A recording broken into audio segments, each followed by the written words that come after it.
परम मंगलमय परात्पर अखिलेश्वर अकारण करुणावरण वाले भक्त वंशा कल्पतरु तड़िद्युति विनंदक पीतांबरधारी श्री बालकृष्ण लाल की वांग्मयी प्रतिमूर्ति श्रीमद् भागवत महापुराण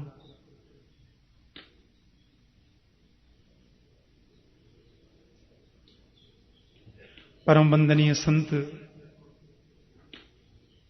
स्वामी श्री विद्यानंद जी महाराज की पवित्र सन्निधि में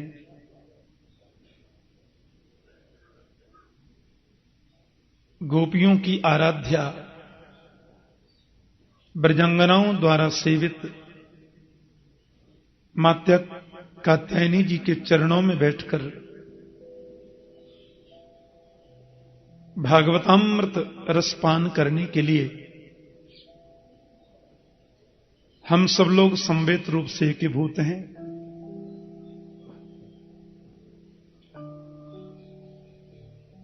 महात्म्य का वर्णन बड़े संक्षिप्त रूप में कहेंगे, क्योंकि वृंदावन में तो कथा होनी चाहिए। मेरे जीवन की 684वीं कथा मैं यहां कर रहा हूं। 683वीं कथा कल पूर्ण हुई।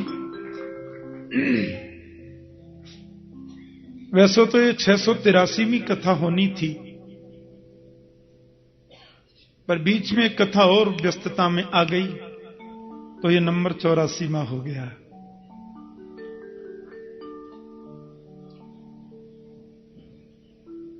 बहुत बड़े बड़भागी होते हैं वे लोग जो श्रीधाम वृंदावन में कथा रस सुधापान करने का अवसर प्राप्त कर पाते हैं।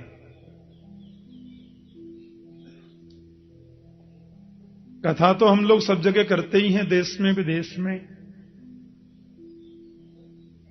हजारों लाखों लोग आनंद रस पीते ही हैं। लेकिन साल 2 साल में एक आध बार कथा जब मैं श्रीधाम वृंदावन में करता हूं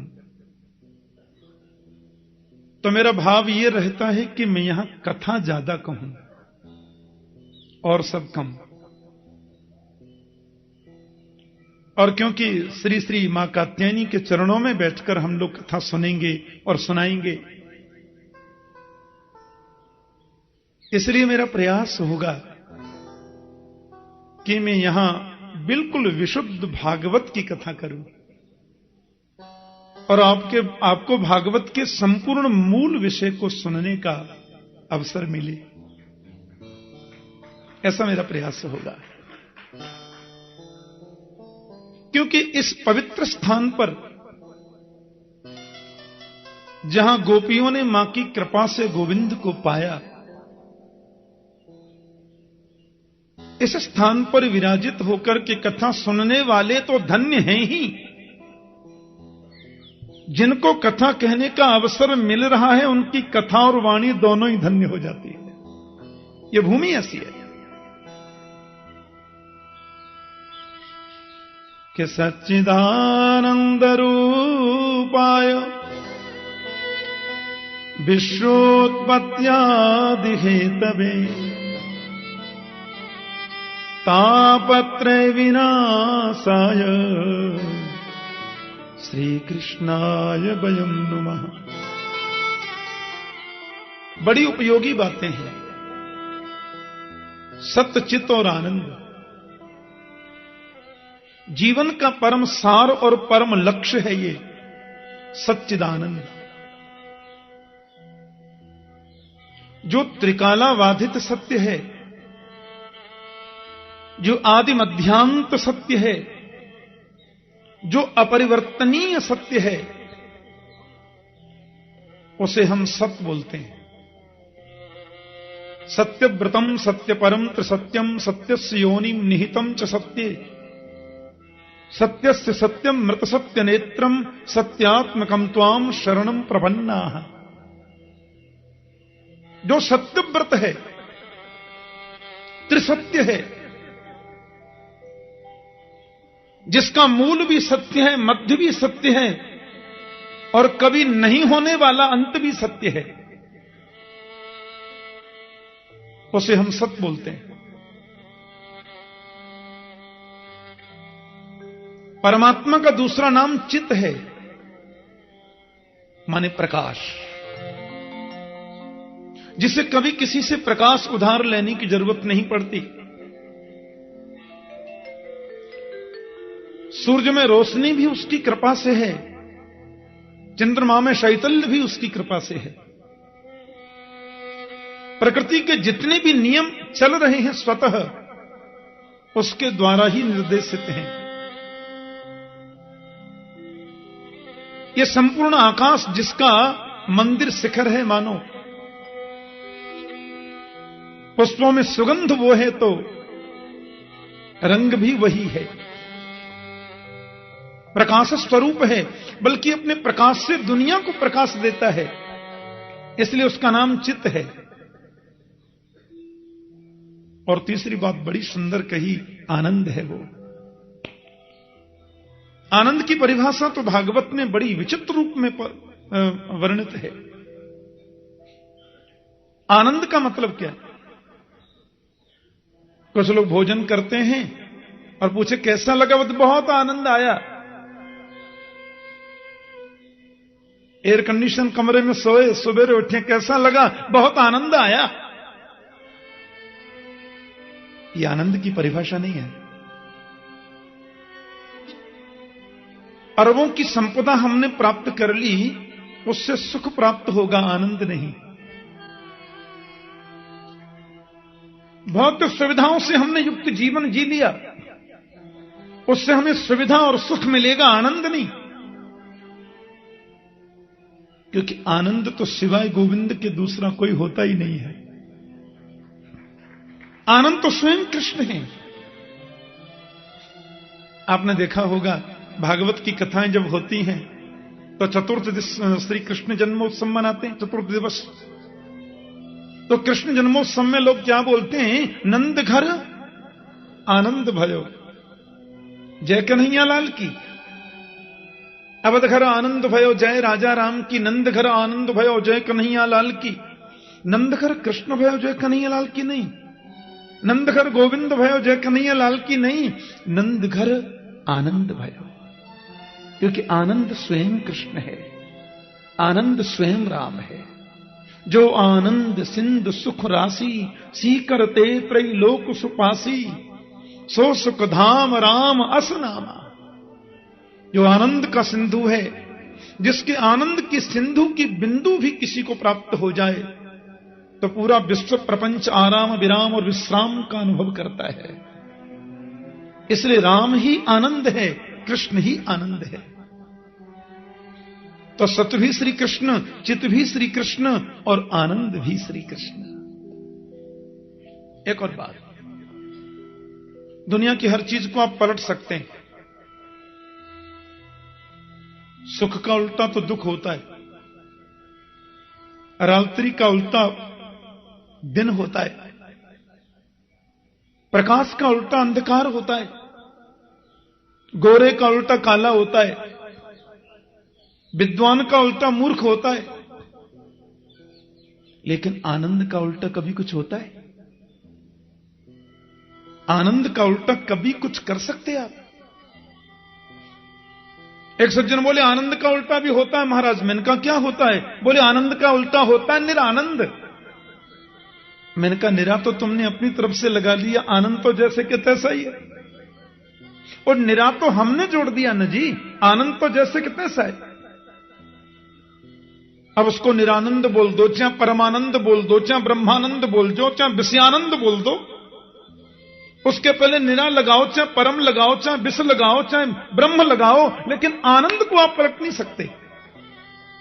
आनंद को बदला जा नहीं सकता, क्योंकि आनंद सत्य है और वो त्रिकालावाधित सत्य है, आदि मध्यांत सत्य, उसको आप बदल कर सकते हैं।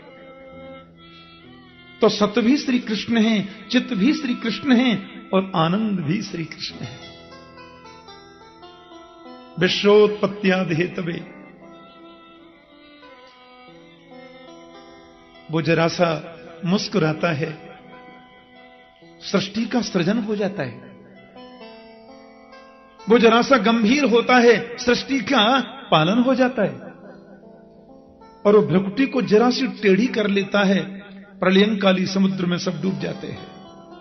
तो विश्वोत्पत्त्यादि हेतवे, विश्व की उत्पत्ति, पालन और लय का हेतु भी तो एकमात्र गोविंद है। तापत्रय विनाशाय, तीनों प्रकार के तापों को नष्ट करने की जिनके नामों में शक्ति है। तीनों ताप, आध्यात्मिक ताप हो, चाहे आदि दैविक ताप हो, चाहे आदि भौतिक ताप हो, कोई भी ताप गोविंद के नाम के सामने रुक तो नहीं पाता। तो तापत्रय विनाशाय, दैहिक दैविक भौतिक तापा, राम राज्य काहू नहीं व्यापा। गोविंद की सन्निधि, परमात्मा राम की सन्निधि तीनों तापों को विनष्ट करती है। तापत्रय विनाशाय। ऐसे श्री कृष्णाय वयम नमः, श्री कृष्ण को हम प्रणाम करते हैं। वयम नमः माने मैं नहीं या केवल एक नहीं, हम सब मिलकर उनको प्रणाम करते हैं। क्योंकि भागवत के प्रधान प्रतिपाद्य तो मेरे गोविंद हैं, श्री कृष्ण ही है ना। इसलिए महात्मा के प्रथम श्लोक में श्री कृष्ण को वंदन किया गया। भागवत के पूज्य आचार्य हैं भगवान सुखदेव स्वामी। यम प्रव्रजन्तमनुपेतमपेत कृत्यम, द्वैपायनो विरह कातराजुहाव, पुत्रेति तन्मयतया तरवोऽभिनेदु, तम सर्वभूतहृदयं मुनिमानतोऽस्मि। आहा, 12 वर्षों तक जिन्होंने मातृगर्भ में वास किया, जो जन्म से ही सन्यासी है। मुंडन तो तब कराना पड़ता है जहां केश आ जाए। संस्कारों की जरूरत तो वहां होती है जहां संस्कारों का अभाव है। जो त्रिगुणातीत है, सत्वगुण, रजोगुण, तमोगुण तीनों से परे है, वो जन्म सन्यासी है, जन्म से ही सन्यासी। 12 वर्षों तक मातृगर्भ में समाधिस्थ रह करके जिसने भागवत चिंतन किया और संन्यस्त गच्छन्तम, जन्म लेते ही जो संन्यास लेकर वन की ओर प्रस्थान कर रहा है, 16 वर्ष की जिसकी अवस्था, जन्म के तुरंत बाद जो 16 वर्षीय प्रतीत हो रहे हैं, श्याम वर्ण की जिनकी दिव्यांग कांति है, बड़ा अद्भुत जिनका आभा मंडल है, लंबी भुजाएं हैं, चौड़ा दिव्य वक्षस्थल है, जो दिगंबर हैं, दिगंबरम वक्त्र विकीर्ण केशम। भगवान शुकाचार्य आगे आगे जा रहे हैं और महर्षि वेदव्यास जिनको लौटाने का सतत प्रयास कर रहे हैं। लेकिन व्यास जी पुत्र पुत्र कहकर के बोल रहे तो वृक्ष अविनेदु, वृक्षों ने कहा आप किसको पुत्र कहते हैं महाराज? कितनी बार ये आपका पुत्र बन चुका, आप इसके पुत्र बन चुके, कौन जानता है। व्यासी महाराज ने भी जब ये जाना कि वास्तव में ये तो सर्वभूत हृदय है, ये तो भगवत स्वरूप है, तो वे लौट करके चले गए।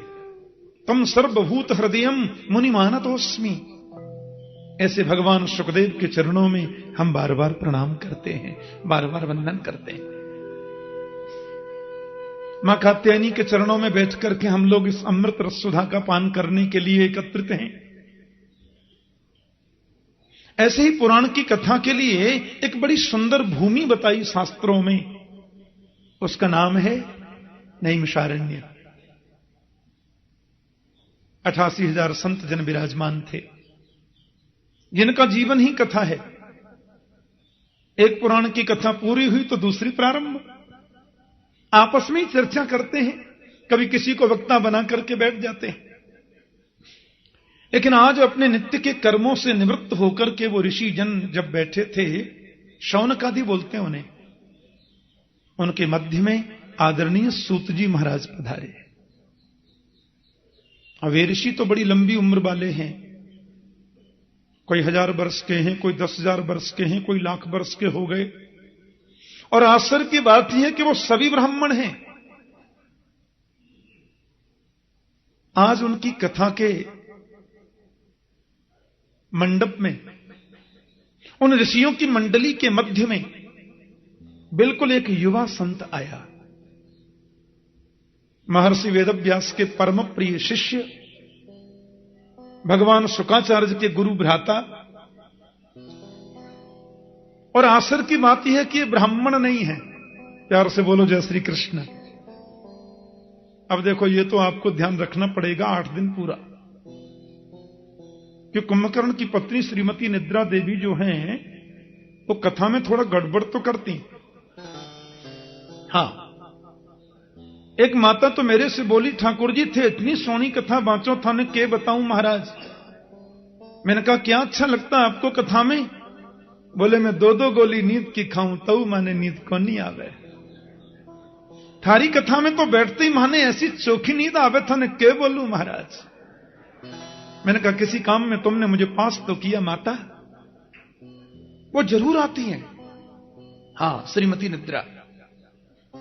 कुंभकर्ण की मृत्यु के बाद में उन्हें बड़ा रोष हुआ और राम जी से बोली, आपने मेरे पति को मार दिया, बदला लेकर के मानूंगी। राम ने कहा कैसे लोगी बदला? निद्रा बोली, बताओ बैकुंठ में कौन जाता है? राम जी बोले, वही जाते हैं जो कथा सुनते हैं। निद्रा बोली, यही तो तरीका है। जहां भी कथा हो रही होगी वहां श्रोताओं के सिर पे जाके मैं आसीन हो जाऊंगी। बेचारे व्यास जी कथा सुनाते रहेंगे, श्रोता झोंका लेते रहेंगे। कोई सुनेगा ही नहीं तो बैकुंठ जाएगा ही नहीं, तो खाली गोदाम में तो ताला लगवाना ही पड़ता है ना जी। राम ने कहा बरोबर है देवी, लेकिन अपन भी एक नियम लगा देंगे। बोले क्या? कि हर 5 मिनट बाद जय श्री कृष्ण बुलवा दिए करेंगे। वो जरूर आती है। तो 8 दिन का ये अनुष्ठान है हमारा, उसमें आकर वो विघ्न न कर दें, इसलिए जय श्री कृष्ण जरूर याद रखा करें। हां, माता के चरणों में बैठे हैं और जय श्री कृष्ण बोलेंगे तो मुझे एनर्जी मिलती रहेगी। बोलो जय श्री कृष्ण। हां, शारीरिक थकान तो होती ही है, लेकिन जय श्री कृष्ण से करंट मिलता है। अब उन शौनकादि ऋषियों ने आदरणीय सूत जी को देखा, सब खड़े हो गए। पधारिए, बहुत कृपा की आपने। अब देखो महाराज, वो तो उनको प्रणाम कर रहे हैं और वो उनको प्रणाम कर रहे हैं, दोनों के सामने लेट रहे हैं। कह नहीं आप ये क्या कर रहे हैं महाराज? मुझे बहुत शर्म आती है, बड़ा संकोच लगता है। आप लोग सब महान मनीषी हैं, तत्वज्ञ विद्वान हैं, अवस्था में भी मुझसे बहुत बड़े हैं, और इस प्रकार से आप मेरा स्वागत करते हैं। एक बात कहूं, संत वही सबसे श्रेष्ठ है जो अपने को कभी संत समझे ही नहीं। ज्ञानी वही सबसे ऊंचा है जो किसी को अज्ञानी न समझे। ज्ञानी वही सबसे ऊंचा है। और गुरु वही सबसे उत्तम है जो अपने को कभी गुरु मानता ही नहीं। बोलो जय श्री कृष्ण। धनवृद्धा बलवृद्धा आयुवृद्धा तथैव च ते सर्वे ज्ञानवृद्धस्य किंकराः शिष्य किंकरा। कोई बल में बड़े होते हैं, कोई आयु में बड़े होते हैं, कोई धन में भी बड़े होते हैं, लेकिन ते सर्वे ज्ञानवृद्धस्य, ज्ञान में जो बड़ा होता है ना, वो सबसे आदरणीय और सबके लिए पूजनीय होता है। शौनकादि ऋषियों ने बिल्कुल निष्पक्ष भाव से अपने मन की बात सूत जी से कह दी कि अज्ञान अध्वांत विध्वंस कोटि सूर्य समप्रभ सूताख्या ही कथा सारम मम कर्ण रसायनम। मानव के जीवन में जो अज्ञान रूपी अंधकार बैठा है, उस अज्ञान अंधकार को दूर करने के लिए सूत जी आप करोड़ों सूरजों के समान हैं, कोट सूर्य समप्रभ। इसलिए आज आपसे विनम्र निवेदन है, ऐसी कोई कथा हमें बताओ जो कानों के द्वारा अमृत रस का काम करे। मम कर्ण रसायनम। और एक बात आपसे स्पष्ट कह दें, हमें कोई दुख नहीं है और हमने कभी दुख को दुख समझा भी नहीं है।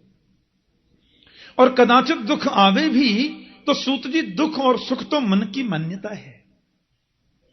जिसको हमने मान लिया वो सुख है और जिसको मान लिया वही दुख है। वास्तव में तो सुख भी कुछ नहीं होता और दुख भी कुछ नहीं होता। लेकिन जब संसार के लोगों की ओर हम नजर डालते हैं तो देखते हैं वो दुख को ही सुख मान करके बैठे हैं और वे दुख को दुख मानकर उसमें ज्यादा दुखी हो रहे हैं, क्योंकि मान्यता ही दुख को और ज्यादा जन्म देती है। इसलिए हम ऐसी कथा सुनना चाहते हैं जो कथा सुने हम और दुख दूर हो जाए संसार के लोगों का। ऐसी कथा हमें बताओ कि श्रेयसाम यद भवे श्रेयः पावनानां च पावनम कृष्ण प्राप्तिकरम सस्वत साधनम तद्बदादुना। श्रेष्ठ में भी जो परम श्रेष्ठ है, पवित्रों को भी जो परम पवित्र बनाता है, और ऐसी कथा जो गोविंद से मिलाने वाली है। एक बात कहूं, कभी किसी संत के पास में जाकर यह प्रश्न मत करो कि दुकान कैसे चलेगी। किसी भी महापुरुष के पास में जाकर के यह प्रश्न मत करो कि फैक्ट्री में बरकत कैसे होगी। किसी महापुरुष के पास में जाकर यह क्वेश्चन मत करो कि घर में पोता होगा कि नहीं। संतों के पास जाकर तो एक ही प्रश्न करो, गोविंद मिलेगा कि नहीं, कन्हैया की प्राप्ति होगी कि नहीं। और यह प्रश्न आपने किया है तो सर्वोत्तम प्रश्न है, इससे ऊंचा कोई प्रश्न नहीं होता। और ध्यान देना, दुख भी मिलेगा हमारे कर्मों से, सुख भी मिलेगा हमारे कर्म से, लेकिन भगवत शरणागति गोविंद की प्राप्ति तो संत कृपा से ही संभव है। इसलिए दुख और सुख तो हमें मिलने वाले हैं।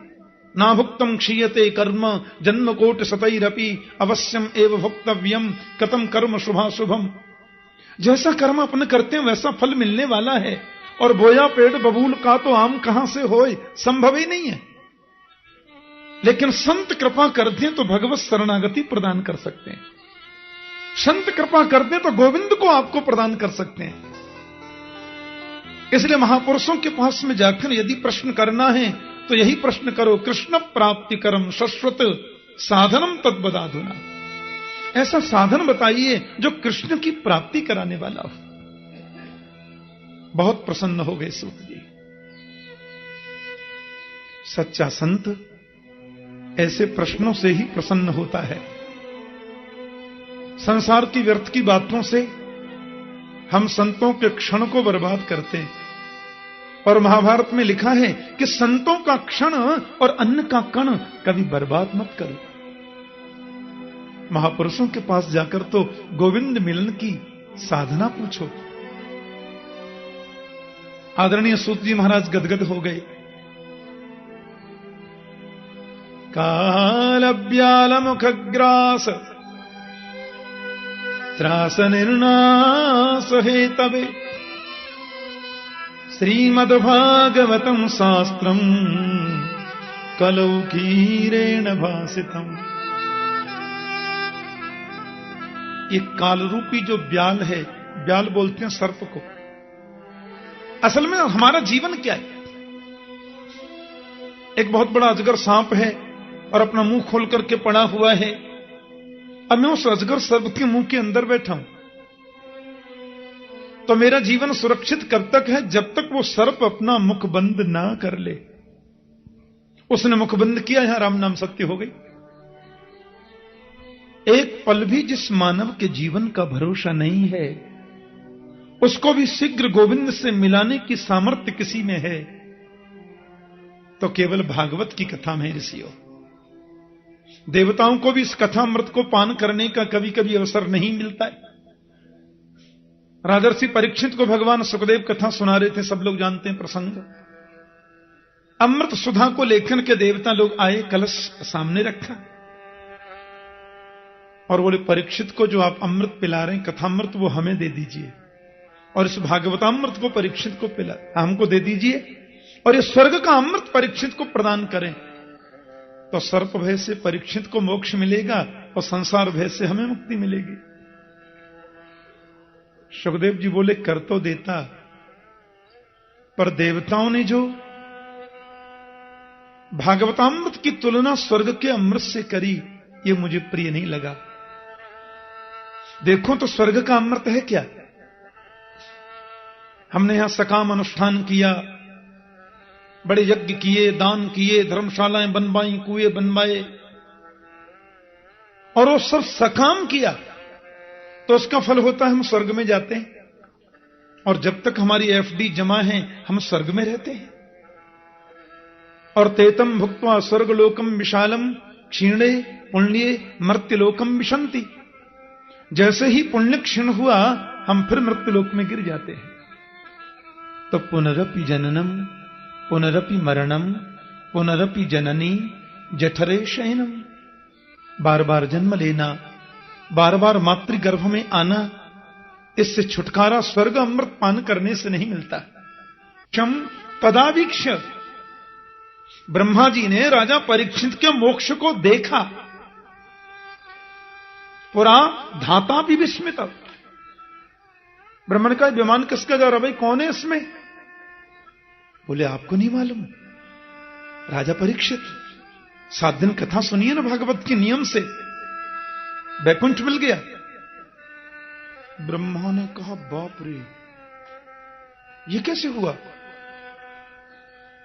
इंद्र महाराज और ब्रह्मा सब एकत्रित हुए, तराजू लिया और एक पल्ले पर दुनिया के साधनों को रखा, और तराजू के दूसरे पल्ले पर केवल भागवत जी को विराजमान किया, और कहते हैं जैसे ब्रह्मा ने तोला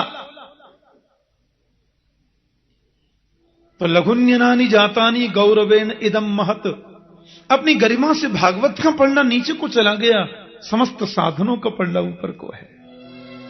क्या मतलब? वजन जिसमें होगा वो नीचे जाएगा।